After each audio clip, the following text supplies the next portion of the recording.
আমার নাম লাভলি, আমি ১৭ বছর বয়সী। আপনি আমার বয়স এবং নাম থেকে অনুমান করতে পারেন যে আমি দেখতে কেমন হতে পারি।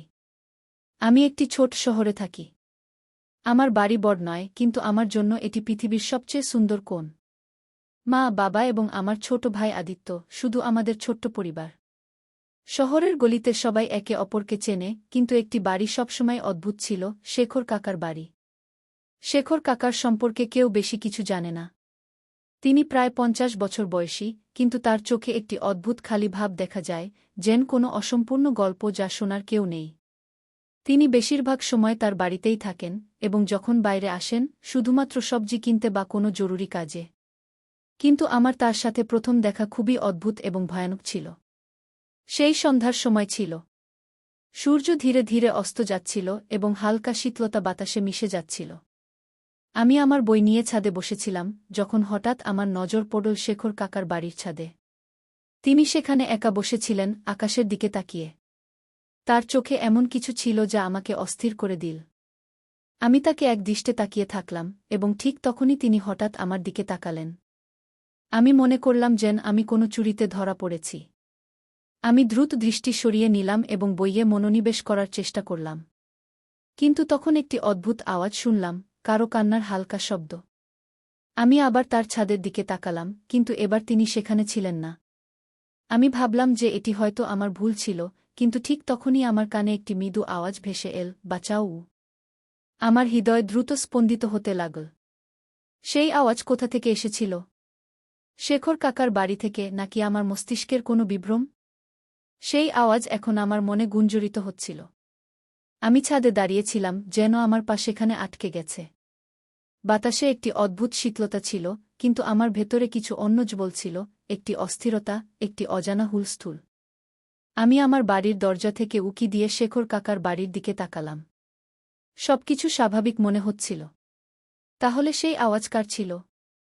আমি ভাবছিলাম, ঠিক তখনই আমার ফোন বেজে উঠল। দেখলাম, অনিরুদ্ধের কল। আমার ক্লাসের সেরা বন্ধু, এবং সম্ভবত তার চেয়েও কিছু বেশি। কি করছো? তার কণ্ঠে সেই পুরনো দুষ্টুমি ছিল। কিছু না, শুধু বই পড়ছি, আমি মিথ্যা বললাম। ও, তাহলে এখন বইও ভয় দেখাচ্ছে, সে হেসে বলল। আমি হঠাৎ বুঝতে পারলাম যে আমার কণ্ঠ একটু ঘাবড়ে গেছে। আমি কথা বদলাতে বললাম, তুমি হোমওয়ার্ক করেছ? লাভলি, আমি অনিরুদ্ধ। হোমওয়ার্ক আর আমি? এই প্রশ্নই করো না, সে বলল। আমি হেসে উঠলাম। তার কথা শুনে মন সবসময় হালকা হয়ে যেত, কিন্তু আজ কিছু আলাদা ছিল। ফোন রেখে দেওয়ার পর আমার মন আবার শেখর কাকার বাড়ির দিকে চলে গেল। আমি নিজেকে বোঝানোর চেষ্টা করলাম যে হয়তো আমি কিছু ভুল শুনেছি, কিন্তু হৃদয় বলছিল যে কিছু একটা আছে যা চোখের আড়ালে আছে। রাত হয়ে গিয়েছিল। আমি বারান্দায় দাঁড়িয়েছিলাম যখন হালকা বৃষ্টি শুরু হল। ঠান্ডা বাতাস আমার মুখ স্পর্শ করে গেল, এবং অদ্ভুত ব্যাপার ছিল যে সামনে শেখর কাকাও তার জানালা থেকে বাইরে তাকিয়েছিলেন, ঠিক আমার দিকে। আমাদের চোখ কিছু সেকেন্ডের জন্য মিলিত হল, এবং সেই মুহূর্তে কিছু অনুভব হল, কিছু অকথিত, কিছু অজানা। আমার মনে হল যেন তার চোখে একটি গল্প আছে যা তিনি বলতে চান, কিন্তু শব্দে বলতে পারেন না। তুমিও কি বৃষ্টিতে ভেজা পছন্দ কর? আমার কানে আবার সেই আওয়াজ ভেসে এল। কিন্তু এবার এই আওয়াজ শেখর কাকার ছিল। আমি চমকে গেলাম। তিনি এর আগে কখনো আমার সাথে কথা বলেননি। আমি বুঝতে পারলাম না কি উত্তর দেব। হালকা করে হেসে বললাম, মাঝে মাঝে, যখন মন ভেসে যায়। তিনি কিছু বললেন না, শুধু হালকা হাসলেন এবং ভিতরে চলে গেলেন। কিন্তু আমার হৃদয়ে সেই সাক্ষাৎ একটি হুলস্থুল রেখে গেল। এটি প্রথমবার ছিল যখন আমি তার চোখে কিছু পড়ার চেষ্টা করেছিলাম, এবং সম্ভবত প্রথমবার এমন অনুভব করেছিলাম যে আমার জীবন কোনো মোড়ে আসতে চলেছে, যার সম্পর্কে আমার নিজেরই কোনো ধারণা ছিল না। বৃষ্টি তীব্র হয়ে উঠেছিল। বাতাসে শীতলতা আমার গাল স্পর্শ করছিল, কিন্তু আমি সেখানেই দাঁড়িয়েছিলাম যেখানে শেখর কাকা আমাকে প্রথম কথা বলেছিলেন।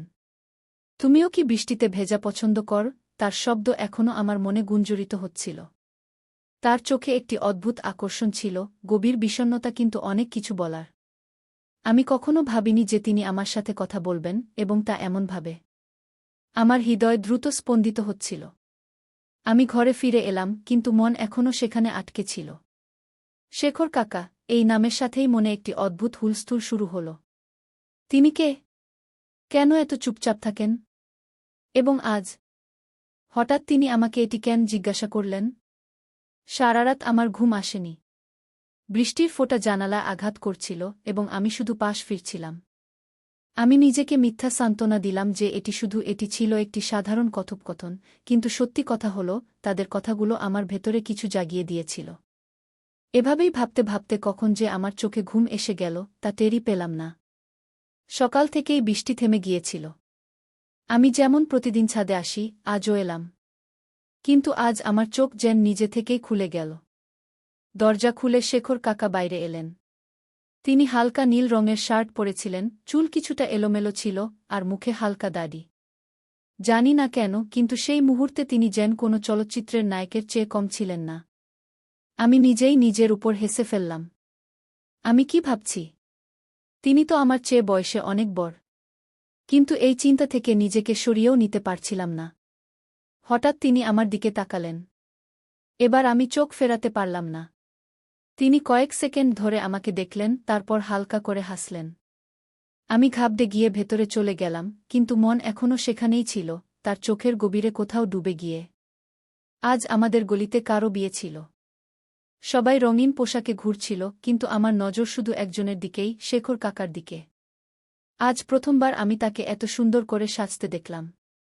তিনি সাদা কুর্তা পায়জামা পরেছিলেন, আর সত্যিই তিনি আলাদা লাগছিলেন। আমি নিজের উপর আবার হেসে ফেললাম। আমি তার সম্পর্কে এত ভাবছি কেন? নিজেকে বোঝানোর চেষ্টা করলাম, কিন্তু তবু বারবার চোখ যেন তার দিকেই চলে যাচ্ছিল। আর তখনই সেই মুহূর্ত এল। তিনি আমার দিকে এগিয়ে এলেন। তুমি এখানে একা দাঁড়িয়ে আছো কেন? তার কণ্ঠে সেই একই প্রশান্তি ছিল যা আমি আগেও অনুভব করেছিলাম। কিছু না, আমি চোখ নামিয়ে নিলাম। তিনি হাসলেন, লোকেরা খুশি, গান বাজছে, আর তুমি এক কোণে চুপচাপ দাঁড়িয়ে আছ। নাচ পছন্দ না?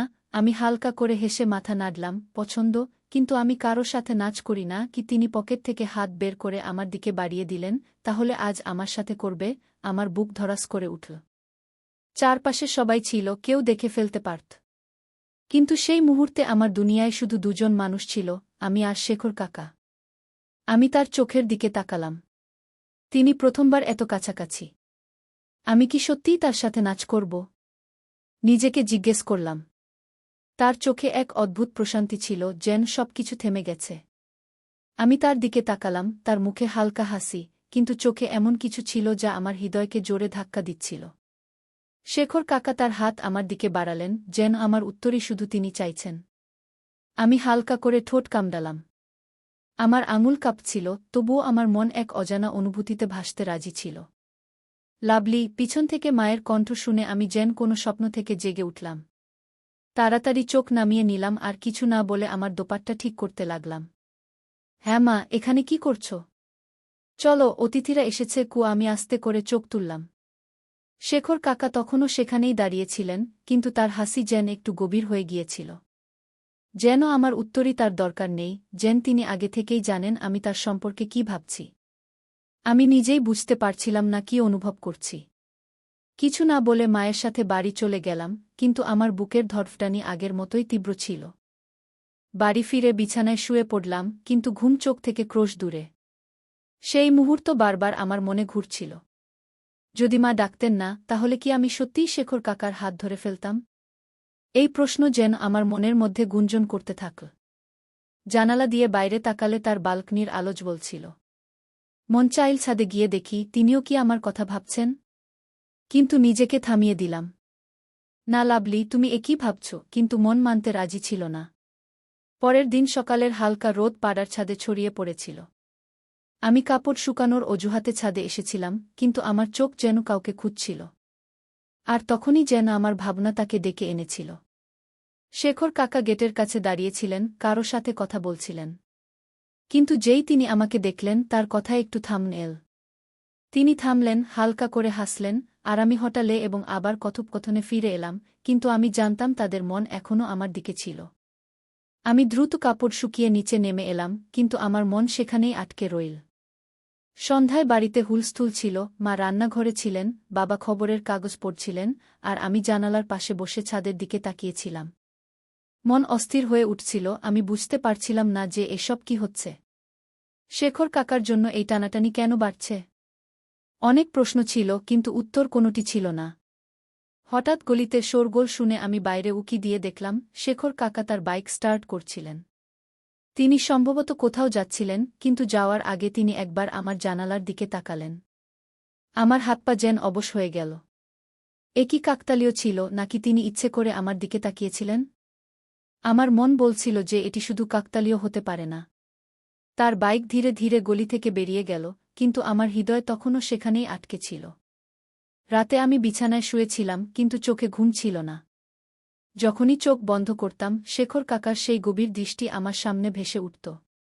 আমি পাশ ফিরলাম, বালিশটা জোরে চেপে ধরে নিজেকে বোঝাতে লাগলাম, লাভলি, এটা ভুল। তুমি এত ছোট, আর তিনি তোমার চেয়ে এত বড়, কিন্তু হৃদয়ের কাছে যুক্তি টেকে না। মন চাইছিল ছাদে উঠে ঠান্ডা হাওয়ায় নিজেকে সামলে নেওয়ার চেষ্টা করি। কিন্তু ঠিক যখন আমি ঘর থেকে বেরোলাম, হঠাৎ মোবাইলে একটি মেসেজ এল, ছাদে আসো। আমি চমকে স্ক্রিন দেখলাম, নম্বরটি অচেনা ছিল, কিন্তু হৃদয় থেকে আমি জানতাম যে এটি শেখর কাকাই ছিলেন। চাঁদনী রাত তার নরম আলো ছড়িয়ে দিচ্ছিল, হাওয়া ধীরে ধীরে বইছিল, কিন্তু আমার ভেতরে একটা অদ্ভুত অস্থিরতা ছিল। হৃদয় বারবার বলছিল ছাদে যেতে, কিন্তু মস্তিষ্ক মানা করছিল। আমি নিজেকে বোঝানোর অনেক চেষ্টা করলাম, কিন্তু আমার পা যেন নিজে থেকেই এগিয়ে চল।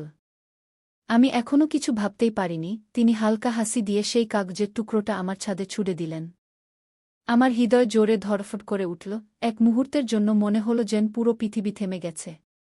আমি ঘাবড়ে এদিক ওদিক তাকাতে লাগলাম, কেউ দেখছে কিনা। তারপর ধীরে ধীরে এগিয়ে গিয়ে কাঁপতে কাঁপতে হাতে কাগজটা তুলে নিলাম। কাগজে লেখা ছিল, কাল রাতে দেখা হবে। আমার হাতে চিঠি ছিল, কিন্তু পায়ের নিচ থেকে যেন মাটি সরে গেল। হৃদয়ের ধড়ফড়ানি এত বেড়ে গেল যে মনে হলো কেউ কাছে এলে শুনে ফেলবে। আমি চিঠিটা মুঠো চেপে ধরে ছাদের কিনারা থেকে নিচে তাকালাম, কেউ ছিল না। তারপর আবার তার দিকে তাকালাম, তিনি তখনও সেখানেই দাঁড়িয়েছিলেন, আমাকে দেখছিলেন। একটা অদ্ভুত শান্তি নিয়ে তার চোখে এমন কিছু ছিল যে আমি দৃষ্টি সরাতে পারছিলাম না। আমার হৃদয় দ্রুত স্পন্দিত হচ্ছিল, এই অনুভূতি কি ছিল আমি নিজেই বুঝতে পারছিলাম না। আমি তাড়াতাড়ি চিঠিটা দোপাট্টার কোণায় লুকিয়ে ফেললাম এবং আস্তে পায়ে ঘরে চলে এলাম। ঘরটা যেমন ছিল, দেয়ালগুলো যেমন ছিল, কিন্তু আমার ভেতরে কিছু বদলে গেছে। আমি চিঠিটা টেবিলে রেখে আয়নায় নিজেকে দেখতে লাগলাম। আমি কি করব? যাব কি যাব না? যদি কেউ দেখে ফেলে? কিন্তু এবার আমার হৃদয় আমার জটিলতাগুলো শুনল না, সে শুধু একটা প্রশ্ন করল, যদি আমি না যাই, তাহলে তিনি কি খারাপ মনে করবেন? রাতের নিস্তব্ধতা চারদিকে ছড়িয়ে পড়েছিল, কিন্তু আমার ভেতরে হাজারো প্রশ্নের হুলস্থুল। আমি বিছানায় শুয়েছিলাম, কিন্তু ঘুম কোথায় পালিয়েছে। যখনই চোখ বন্ধ করতাম, শেখর কাকার সেই দৃষ্টি সামনে ভেসে উঠত, তার সেই হালকা হাসি, ছাদে ছোড়া সেই চিঠি, আর তাতে লেখা সেই তিনটি শব্দ, কাল রাতে দেখা হবে। আমি পাশ ফিরলাম আর বালিশটা জোরে চেপে ধরলাম। আমার হৃদয়ের স্পন্দন বাড়ছিল, আমাকে কি যাওয়া উচিত? ভাবতে ভাবতে কখন ঘুম এসে গেল জানি না, কিন্তু সেই ঘুমও অস্থিরতায় ভরা ছিল। পরের দিন সকালে চোখ খুলেই প্রথম যে ভাবনা মাথায় এল, সেটা ছিল সেই রাতের কথা। সারাদিন আমি নিজের সঙ্গে লড়াই করছিলাম, কখনো নিজেকে বোঝানোর চেষ্টা করছিলাম, কখনো অকারণে হাসছিলাম। মা কিছু জিজ্ঞেস করলে আমি ঘাবড়ে যেতাম, ভাই সামনে এলে আমি চোখতারা উপরে তাকালো এবং আমাদের চোখে চোখ পড়ল। আমার হৃদয় জোরে ধড়ফড় করে উঠল। তিনি ধীরে ধীরে তার ছাদের দিকে এগিয়ে গেলেন। আমি পলক না ফেলে তাকে দেখছিলাম। তিনি ছাদে এসে হালকা হাসি দিয়ে আমার দিকে তাকালেন। আমি একদম স্তব্ধ হয়ে গেলাম, কিন্তু দৃষ্টি সরানোর সাহস পেলাম না। তুমি এলে, তার কণ্ঠস্বর খুবই মৃদু ছিল, কিন্তু তাতে এক অদ্ভুত টান ছিল। আমি কিছু বললাম না। হৃদয় এত জোরে ধড়ফড় করছিল যে মনে হচ্ছিল একটি শব্দ বললে সবাই শুনে ফেলবে। তিনি ধীরে ছাদের রেলিংয়ে হাত রাখলেন এবং আমাকে দেখতে লাগলেন। ভয় পাচ্ছ? আমি হালকা করে মাথা নাড়লাম। তিনি হেসে বললেন, ভয় পাওয়ার কিছু নেই, লাভলি। আমরা শুধু কিছুক্ষণ কথা বলব। আমার ঠোঁট কাঁপছিল, কিন্তু আমি তখনও চুপ ছিলাম। তার পাশে দাঁড়াতেই আমার ভেতর বিদ্যুৎ খেলে গেল। তার এত কাছে থাকা আমাকে ভয়ও দিচ্ছিল, আবার এক অদ্ভুত উষ্ণতাও দিচ্ছিল। তোমাকে দেখে মনে হয় না তুমি এত ছোট, তিনি হালকা করে বললেন। আমি চমকে তার দিকে তাকালাম। তার চোখে সেই দৃষ্টির জাদু ছিল যা আমাকে অসহায় করে দিয়েছিল। আমি সাহস করে জিজ্ঞাসা করলাম, আপনি আমাকে কেন ডাকলেন? তিনি কিছুক্ষণ চুপ থেকে বললেন, সম্ভবত তোমাকে দেখে কিছু অনুভব হয়। গিয়ে আমার হৃদয় জোরে ধড়ফড় করে উঠল। আমি বুঝতে পারছিলাম না তিনি কি বলতে চাইছেন, কিন্তু তার ভাষায় এমন কিছু ছিল যা আমাকে নিজেকে থামাতে দিচ্ছিল না। রাত আরও গভীর হচ্ছিল। বাতাস তীব্র হয়ে উঠছিল, কিন্তু আমার হৃদয়ের শব্দের কাছে সবই মৃদু মনে হচ্ছিল। আমি কি ঠিক করছি, নাকি এমন কোনো পথে হাঁটছি যেখান থেকে ফিরে আসা কঠিন হবে? আমি শেখর কাকার চোখে তাকিয়েছিলাম, কিন্তু কিছু বুঝতে পারছিলাম না। তার শব্দে যে অনুভূতি ছিল তা আমার ভেতর পর্যন্ত পৌঁছাচ্ছিল। হৃদয় বলছিল এখান থেকে পালাও, কিন্তু মস্তিষ্ক তখনও প্রশ্ন করছিল এটা কি ঠিক? তিনি ধীরে আমার মুখের দিকে তাকালেন, যেন আমার মনের জটিলতা বুঝতে চাইছেন, তারপর হাসলেন। তুমি কিছু বলবে না? আমার ঠোঁট শুকিয়ে গিয়েছিল। আমি হালকা করে মাথা নাড়লাম। ঠিক আছে, তাহলে শুধু চুপ করে দাঁড়িয়ে থাকবে। তিনি ছাদের রেলিংয়ে দুটি হাত রাখলেন এবং কিছুক্ষণ আমাকে দেখতে থাকলেন। তার দৃষ্টিতে এক অন্যরকম কথা ছিল, নরম কিন্তু গভীর। আমি অনুভব করলাম আমার হৃদয় তখনও খুব জোরে ধড়ফড় করছে। আমি নিজেকে সামলে বললাম, আপনি আমাকে কেন ডাকলেন? তিনি হালকা করে হেসে বললেন, তোমাকে না ডাকলে তুমি আসতে। আমি দৃষ্টি নিচু করলাম। সত্যি বলতে কি, যদি তিনি পাথর না ছুঁড়ে দিতেন তাহলে আমি নিজেকে থামিয়ে দিতাম। কিন্তু এখন আমি এখানে দাঁড়িয়েছিলাম তার সামনে, কোনো উত্তর ছাড়াই। হঠাৎ তিনি তার হাত বাড়িয়ে দিলেন। এসো বসি। কি আমি একটু শঙ্কিত হলাম, কিন্তু ধীরে ধীরে পা বাড়ালাম এবং তার পাশে গিয়ে ছাদের দেয়ালে বসলাম। আমার হাত ঠান্ডা হয়ে গিয়েছিল। বাতাসে হালকা শীতলতা ছিল, কিন্তু আমার ভেতর অন্যরকম উষ্ণতা ছুটছিল। তোমার বয়স 17 বছর, তাই না? তিনি হালকা করে জিজ্ঞাসা করলেন। আমি মাথা নাড়লাম। হ্যাঁ গো। আমি ভেবেছিলাম তুমি এর চেয়ে বড়। ও তার কণ্ঠে এক অদ্ভুত কোমলতা ছিল। তোমার চোখ অন্য মেয়েদের মতো নয়। এতে আরও কিছু আছে, এমন কিছু যা টেনে নেয়। আমার হৃদয় জোরে ধড়ফড় করে উঠল। আমি জানতাম না এর কি উত্তর দেব। আমি আমার আঙুলগুলো জড়িয়ে নিচের দিকে তাকিয়ে রইলাম। তিনি আমার দিকে একটু ঝুঁকলেন।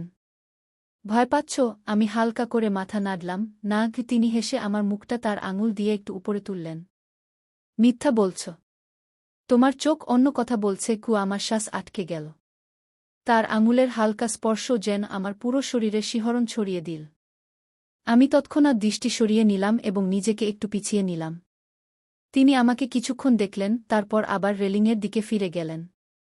তুমি জানো লাভলি, যখন প্রথম তোমাকে দেখেছিলাম তখনই বুঝেছিলাম তুমি বাকিদের থেকে আলাদা। আমি চমকে তার দিকে তাকালাম। কিভাবে? তিনি এক গভীর শ্বাস নিলেন। তোমার চোখে প্রশ্ন থাকে, অন্য মেয়েদের মতো শুধু স্বপ্ন নয়। আর এটাই আমাকে ভালো লেগেছে। আমার হৃদয় দ্রুত স্পন্দিত হতে লাগল। আমি জানতাম না এর মানে কি, কিন্তু তার শব্দগুলো আমার ভেতর এক অদ্ভুত অনুভূতি ছড়িয়ে দিয়েছিল। রাত আরও গভীর হয়ে গিয়েছিল। দূর কোথাও কুকুরের ঘেউ ঘেউ শব্দ আসছিল। পরিবেশে নিস্তব্ধতা ছিল, কিন্তু আমার ভেতর এক ঝড় বয়ে যাচ্ছিল। আমি সাহস করে জিজ্ঞাসা করলাম, আপনি আমার কাছ থেকে কি চান শেখর কাকা? তিনি আমার দিকে তাকালেন। তার ঠোঁটে হালকা হাসি ছিল। এই প্রশ্ন তুমি নিজেকেই জিজ্ঞাসা করো লাভলি। তুমি আমার কাছ থেকে কি চাও? তার এই কথা শুনে আমি এক পলকের জন্য স্তব্ধ হয়ে গেলাম।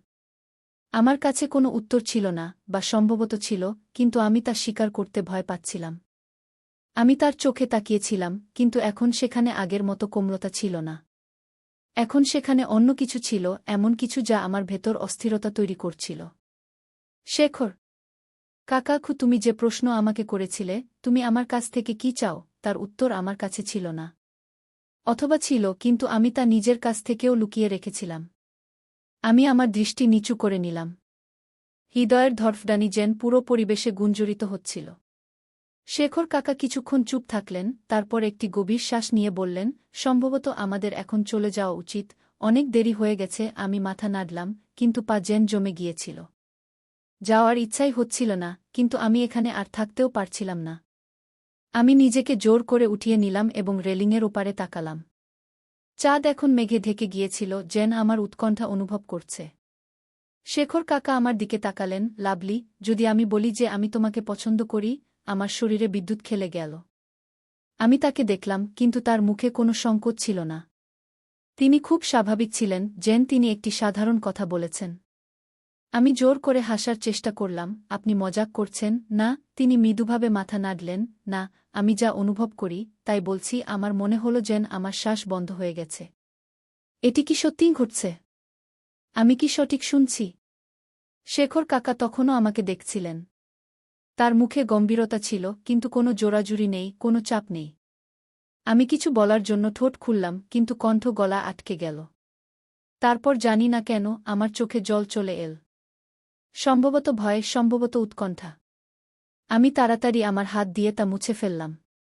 তুমি ভয় পেয়েছ? আমি মাথা নাড়লাম, না, শুধু আমি জানি না এটি সঠিক কি না। তিনি মাথা নিচু করলেন, তারপর কিছুক্ষণ পরে বললেন, এটি যদি ভুল হতো, তাহলে আমরা দুজনেই এটি অনুভব করতে পারতাম না। শব্দগুলি খুব সুন্দর ছিল, কিন্তু আমার মনে ঝড় তুলছিল। আমি তার থেকে দূরে সরে গিয়ে বললাম, সম্ভবত এখন আমাদের আর কখনো দেখা করা উচিত নয়। তার মুখে একটি মৃদু হাসি ফুটে উঠল। যদি তা হতো, তাহলে তুমি এখানে আসতেই না, লাভলি। আমার কিছুই মনে পড়ছিল না। আমি শুধু ঘুরে দাঁড়ালাম এবং দ্রুত পায়ে ছাদের সিঁড়ির দিকে এগিয়ে গেলাম। কিন্তু আমার হৃদয় সেখানেই রয়ে গেল, সেই ছাদে, শেখর কাকার সাথে। সেই রাতে ঘুম আসেনি। বালিশের পাশে রাখা সেই চিরকুটটি, যা তিনি ফেলে গিয়েছিলেন, বারবার চোখের সামনে ঘুরছিল। আমি কি সঠিক করেছি? আমি কি কিছু ভুল অনুভব করছিলাম? পরের সকালে যখন আমি ছাদে গেলাম, তখন দেখলাম শেখর কাকার ব্যালকনি খালি। তার ঘরের জানালাও বন্ধ ছিল। মনে হুলস্থুল শুরু হল, তিনি কোথায় গেছেন? সত্যিই কি এখন আর তার সাথে দেখা হবে না? পুরো দিন কেটে গেল, তারপর আরও একটি, কিন্তু তার কোনো খবর ছিল না। আমি এখন নিজের সাথে লড়াই করছিলাম। যদি আমার কিছুই যায় আসত না, তাহলে প্রতিটি শব্দে চমকে উঠছিলাম কেন? প্রতিরাতে ছাদে যাওয়ার ইচ্ছা হচ্ছিল কেন? তারপর তৃতীয় রাতে আমার দরজার নিচে একটি চিরকুট এসে পড়ল। হাত কাঁপতে কাঁপতে আমি তা তুললাম। লেখা ছিল, কখনো কখনো দূরত্বই সঠিক হয়, লাভলি। তুমি আমাকে মনে রাখবে, কিন্তু সম্ভবত এটি ভালো। হৃদয় দ্রুত স্পন্দিত হল। আমি দরজা খুললাম, কিন্তু বাইরে কেউ ছিল না। গলি নিস্তব্ধ ছিল, যেন কেউ সেখানে পা রাখেনি। শেখর কাকা এখন আমার জীবন থেকে চলে গিয়েছিলেন। আর আমি ঠিক সেখানেই ছিলাম, অসম্পূর্ণ, উৎকণ্ঠিত, কিন্তু এখন সম্ভবত সবকিছু শেষ হয়ে গিয়েছিল। তাই বন্ধুরা, গল্পটি পছন্দ হলে ভিডিওটি লাইক করুন এবং একটি সুন্দর কমেন্ট করে জানান।